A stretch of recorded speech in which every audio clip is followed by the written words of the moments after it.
بسم اللہ الرحمن الرحیم۔ امام غزالی رحمۃ اللہ علیہ زمانہ طالب علمی میں جس مدرسے میں پڑھا کرتے تھے وہ مدرسہ وقت کے بادشاہ نظام الملک نے بنوایا تھا۔ مدرسے کے حالات کے بارے میں بادشاہ کو اطلاع دی گئی کہ جناب آپ نے جو مدرسہ بنوایا تھا وہاں پر تو طلباء سب کے سب دنیا دار ہیں، دین سیکھنے والا کوئی بھی نہیں۔ بادشاہ نے کہا اچھا، میں اتنا پیسہ خرچ کر رہا ہوں اور اگر طلباء وہاں کتابیں پڑھ کر بھی دنیا دار بنیں گے تو پھر ایسے مدرسے کا کیا فائدہ، پھر میں اس مدرسے کو بند ہی کر دوں گا۔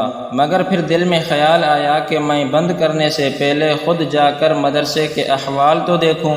جب بادشاہ نے اپنا بھیس بدل کر مدرسے میں قدم رکھا تو اس نے ایک طالب علم سے پوچھا کہ بھائی آپ یہاں کیسے آئے ہو؟ طالب علم کہنے لگا میں علم پڑھ رہا ہوں، میرے والد فلاں جگہ مفتی ہیں، میں بھی مفتی بنوں گا اور لوگوں میں عزت ہوا کرے گی۔ بادشاہ نے دوسرے طالب علم سے پوچھا کہ بھائی آپ یہاں کیوں آئے ہو؟ وہ کہنے لگا میرے والد فلاں جگہ قاضی ہیں، میں بڑا ہو کر اپنے والد کا عہدہ سنبھال لوں گا اور میں بھی قاضی بنوں گا۔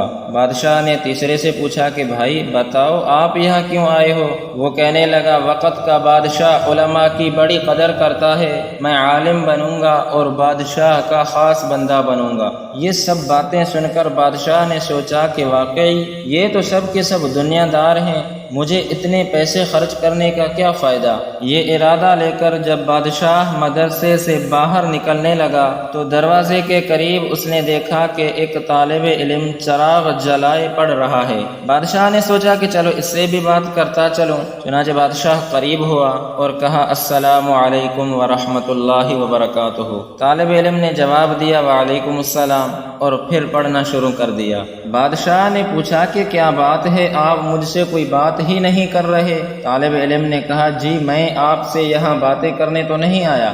بادشاہ نے پوچھا بھائی چلو بتائیں پھر آپ یہاں کس لیے آئے ہیں؟ طالب علم نے جواب دیا میں یہاں اس لیے آیا ہوں تاکہ میں اپنے پروردگار کو راضی کر سکوں، مجھے پتہ نہیں میں اسے کیسے راضی کر سکتا ہوں۔